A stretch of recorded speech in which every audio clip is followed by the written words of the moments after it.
Hello and welcome to Katoloni Prayer Center. This is not the day that I arrived. I arrived on a Monday evening at night, and I was in a very bad condition. I remember tears were just flowing down my eyes on my way there. So this is not the particular day that I arrived. So I just wanted to show you how it looks like. I stayed there for more than a week.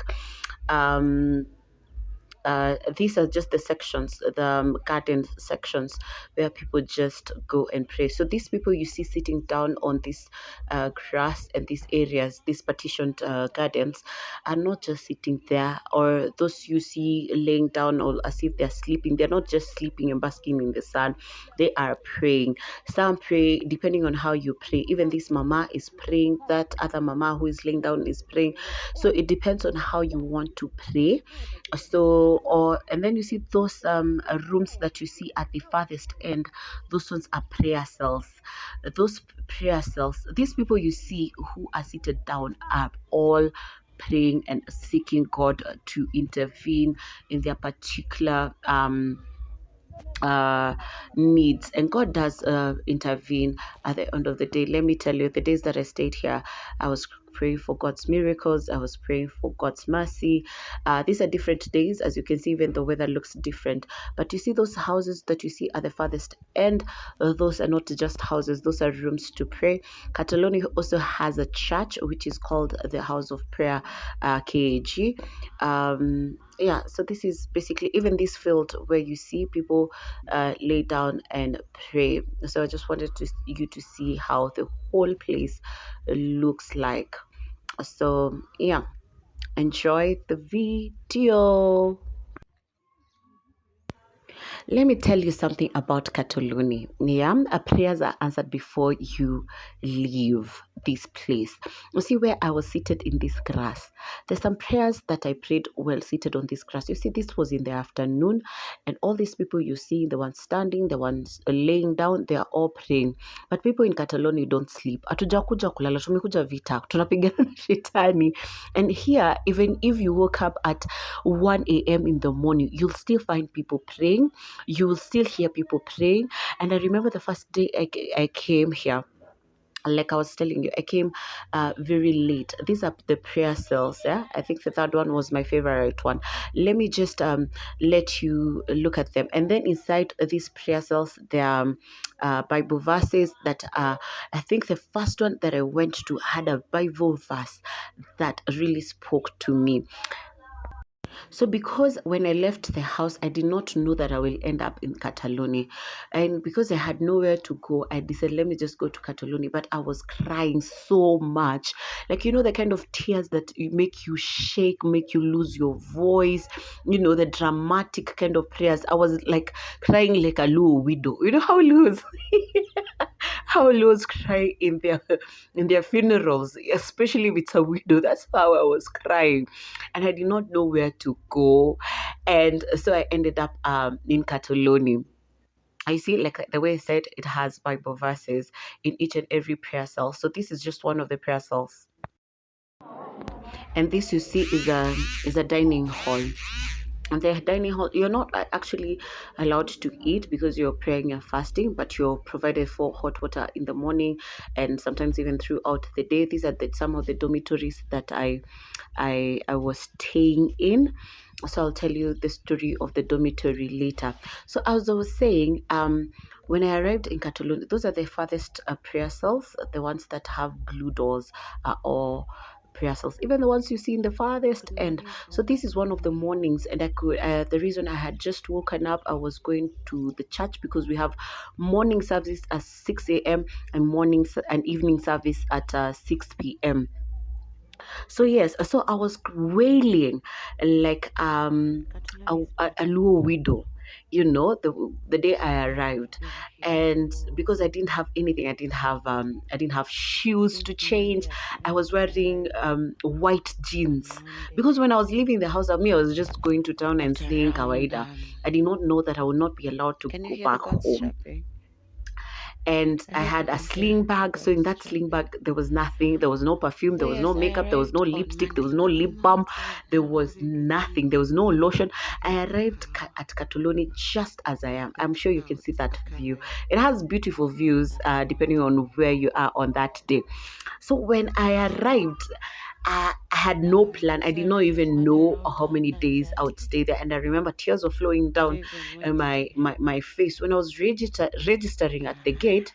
And they asked me, how many days are you going to stay? I said 3. And tears were flowing. So I paid for 3 days. A night is like, it's 100 bob. If you're just going to pray and go back home the same day, it's 20 shillings. But if you're staying, it's 100 bob. So I paid for the 3 days, but I ended up staying there for almost 10, 11 days. And days and nights are counted differently.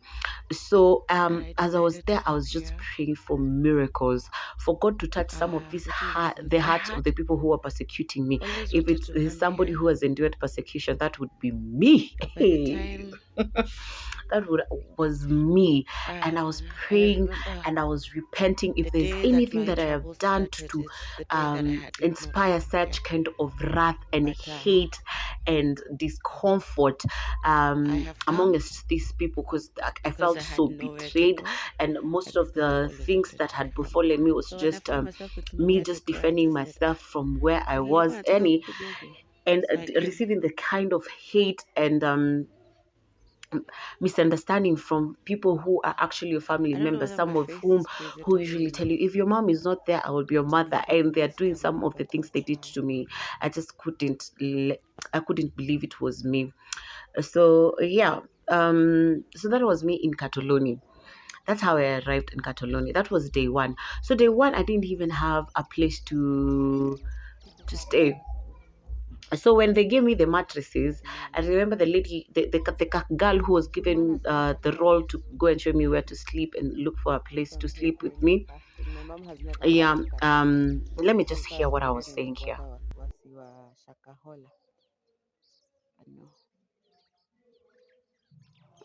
This is Machakos village. And the rejected ones of God, they can find a home here.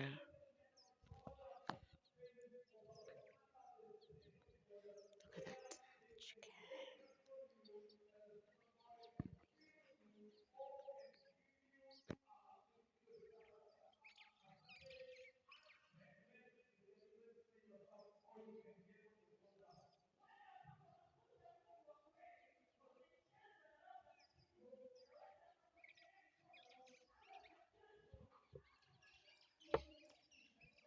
I like this tree. It looks as if it's dry, but it's not dry.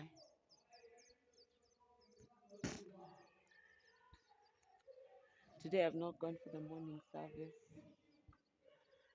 So I woke up very hungry. So let me go to the canteen. So basically, I was trying to go to the canteen to find whether I can get something to eat. But the canteen is always closed when the service is going on, so that people cannot cannot stop to going to service and stay here. So as I was there, the first day I was there, I remember when I went to the place that I was given for me to lay down. I left immediately after I came. I left, and then I went to the garden area, not this garden. There's a garden area, and I sat down and I told God, I heard this is where you come, you people come and you answer prayers, and I have come so that you can answer my prayers. Because God, sioni mbele na sioni nyuma. I don't know where I'm going, and I cannot go back. God, you know my life is in danger at this point. So God, I have come here for a miracle. So I prayed and I told God, you say people who have a little faith like a mustard seed will tell this mountain move. That is the canteen. We'll tell this mountain move, and it will move. So God, I have the faith of a mustard seed or even less, and I'm telling this mountain to move. I am telling the mountain of hate to move. I am telling the mountain of blah blah blah blah to move. Like I told you, this is the dining area, so it's normally empty when almost empty when people are at the service. But also in Catoloni, there were some three ladies who were Ethiopians, so they wouldn't understand the service in Swahili, so they would come here and chill during the service. But they had their own schedule of prayer. So when I was telling God that, and then I went to sleep. When I was going back to sleep, I found that my mattress where I was located had been moved. So the place that I was taken next. The place I was taken next was cold. Because it was on the floor. I would feel the cold all the way to the bones of my chest. So I remember I couldn't sleep, and it was around 1 a.m. in the morning, like 1:30 a.m. in the morning, and I could hear people praying. So that's when I woke up and found myself in a prayer cell. Let me tell you, the chains I broke on that prayer cell. I entered that prayer cell at around 1 a.m. in the morning. I left that prayer cell, I think, at around 5. Then I went back to sleep, and yeah, so these are the sections. So the first section that I prayed in was this one, the one that is next. That is the first garden section that I prayed when I was telling God, kai mi nilisikia huku ndio watu wanakujanga na wajibu maombi, so nikamu nijibu maombi na nitaomba mpaka mbingu ifunguke. Let me tell you, while I was there, I was waiting for it. You see that castone? That castone, I love that castone, because that castone is where I sat with God for the first time. And because it was at night when I arrived, I didn't see that stone is written, do not sit on this stone, because it's not like a stone. It's it's it's a structure that is constructed. It's not like a natural stone that was placed there. So it is actually engraved, do not sit on this stone. So I think it is a stone for, it means something. So that is why I sat, because I came at night. And I cried to God, the kind of tears that and hadi sauti ilipotelelea Katoloni, the kind of prayers that I was praying. And then huku kuna kwanga na mbuzi tu, any mbuzi. So so day 1, day 2, by the time I was getting to day 3, my prayers were getting answered. Let me tell you, I would call back home, and even God would reveal. I remember getting him, do not worry, I got you, my daughter, I got you, these things will change. So I would call back home and ask, so how are things? Are these people still on your neck? Did you umerudishiwa sting? Because so I was calling back home. I was calling my mom and asking her about her sister, because her sister had become the devil's advocate at this point. So these were some of the ladies' dormitories. There are others, but these are just some of them. So yes, well, I was there, and she will tell me my aunt had changed her mind. Some of the things were changing, and yeah. But did I say that this is the only clothes that I came in Katoloni with? I came in Monday evening at around 9:30 p.m. I fasted the whole day yesterday. And I remember Monday is when I was praying. Monday and yesterday I really prayed. Today, spiritually, I'm strong, but physically, nalemewa tu. Hata kuomba nalemewa. I think njaa inakita mzizi. So, let me say something about rejection. Me being who I am, and the people that know me know who I am really never faced by rejection. But rejection from your own family hits different. The family members who are ready to believe what, because I think I've had an issue that has been going on for about 6-7 months, and none of the family members who purport to be cousins, aunties, and uncles have ever come to me to ask me what really went on. So the family members who were quick to believe and judge things they're being told and acting because of things they're being told, those were just people who were just waiting to have a reason to continue hating me. Walisema tutaenda mbali. Hapa ni wapi? Hapa ni hapa ni wale walisema tutaenda mbali. Hapa ni wapi?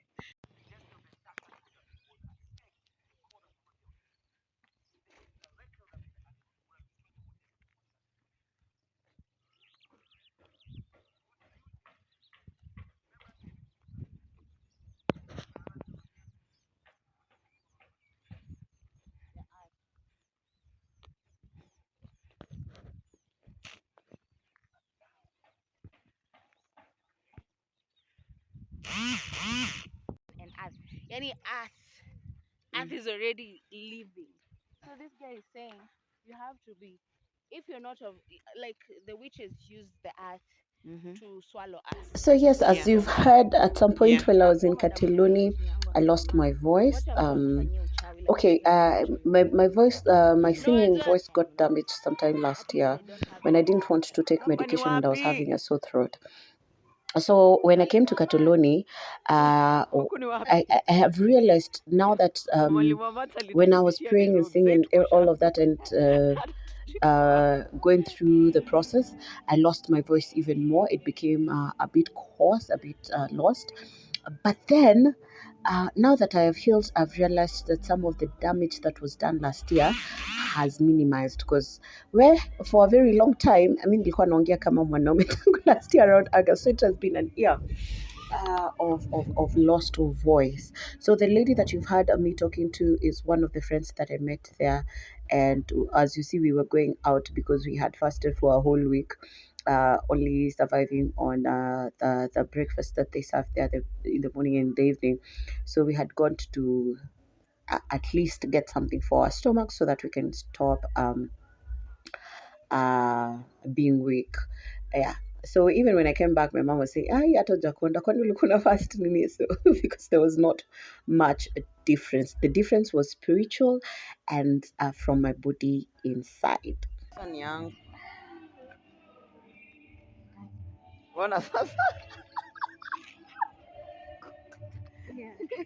So I'll have to mute some of the things that we are saying, me and this newly found friend of mine, because we were really pretty much most of the time speaking our mind. And yeah, so some of the things that we might say might or could be interpreted as controversial.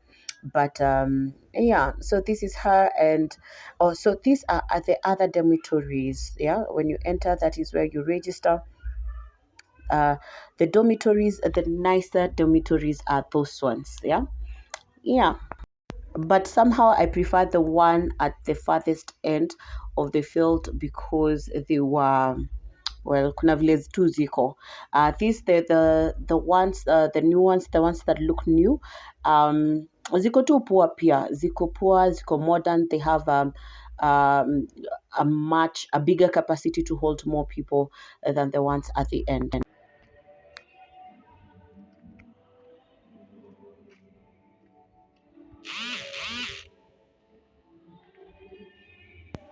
Even when you look at them, they look much, much nicer, don't they?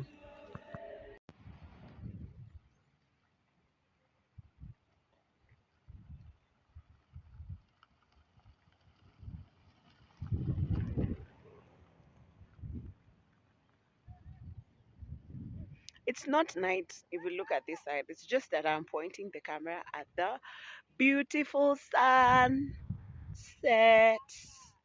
This is my fourth night. Is it my fourth? No, my fifth night in Catoloni.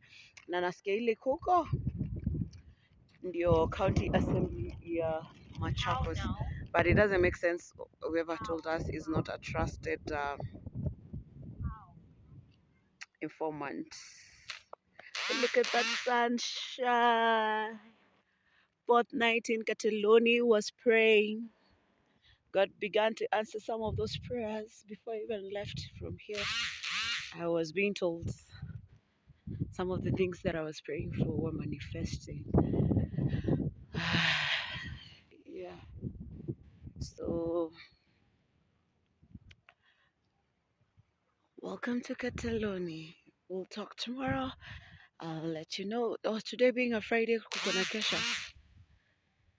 kesha. So, I have just broken my fast. Nimetoka hapo hivyo kwa shopping center kubreak fast. Nimekula tu mayai na chapo. Plain. And then, because we are allowed to take tea or something, I usually don't take tea. I usually take drinking chocolate or coffee. But because of Kesha, I think I'm going to take coffee the whole night. Look at that. Look at that. I know this area is beautiful, even though it is very dry. Yeah. Look at that one leaving me behind. Yeah, so I'm going to Kesha. I don't know whether I'll be able to update you guys because we also have issues with phone charging and stuff like that. So if I'm not able to update you, I love you guys. See you tomorrow. Mkae na Yesu. It's day 6 at Katoloni. It's actually day 7. It's day 7 of staying in Katoloni. People are getting water. Ndio maji watu wanachukua. Those are prayer cells at the end.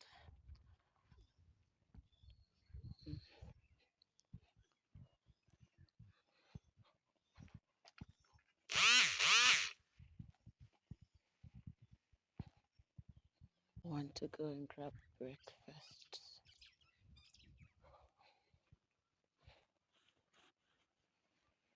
See the shoes that I've been wearing.